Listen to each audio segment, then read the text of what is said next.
আচ্ছা, জাবুই মেটের গীতকে মনে পড়ে? ভীষণ কথা বলা ছটফটে মেয়েটা, কাউকে পরোয়া করতো না, নিজের জীবনকে ভীষণ পারফেক্ট বলে মনে করত। সেই মেয়েটাই একদিন হঠাৎ করে চুপ করে গেল। একদিনে হয়নি নিশ্চয়ই, সময় লেগেছে।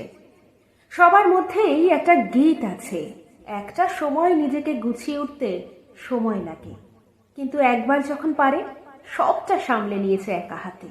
একটা কথা খুব দেখি স্ট্যাটাসে, তুমি যেমন ঠিক তেমন থাকো, বাকি দুনিয়া মানিয়ে নিক। কারোর দায় পড়েনি, বিশ্বাস করুন, কারোর দায় পড়েনি। অপ্রিয় হলেও কথাটা সত্যি।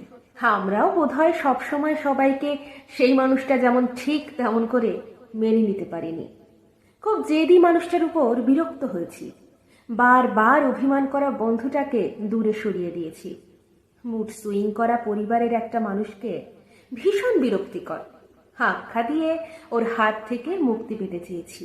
আমরা বদলেছি, চাইতে বা না চাইতে, জ্ঞানত বা অজান্তে। 10 বছর আগের মেয়েটার সাথে আজকের মানুষটার আকাশ পাতাল তফাৎ। আজ ফেসবুকে পুরনো মেমোরি আসলে হেসে উঠি, এমন ছিলাম আমি, এসব ভাবতাম। ছি। ক্লাসের সবচাইতে কথা বলা মেয়েটার খোঁজ নেই, অনেক গম্ভীর। আজকাল সে মেপে কথা বলে। চুপ করে বসে থাকা ছেলেটার খোঁজ নেই, অনেকটা স্মার্ট। আসলে প্রতিটা ঘটনা আমাদের কিছু শিখিয়ে যায়। আমার এক মামা বলতেন, প্রতিটা ঘটনায় যা শিখেছিস একটা ডায়েরিতে লিখে রাখিস, সময় পেলে পড়বি। বয়স না, অভিজ্ঞতা মানুষকে পরিণত করে, শান্ত করে, নরম করে। কখনো চুপ করে যেতে হয় নিজেকে বুঝতে, বদলাতে হয় নিজেকে একটু হলেও। এতে দোষের কিছু নেই। ডারউইন বলেছিলেন, যোগ্যতমের ঊর্ধ্বতন। পরিবেশের সাথে লড়াই করে যারা জিতে যাবে তারাই টিকে যাবে। আমরা তো রোজ লড়ে যাচ্ছি পরিস্থিতির সাথে, তবে সবচাইতে বড় লড়াইটা লড়ছি নিজের সাথে।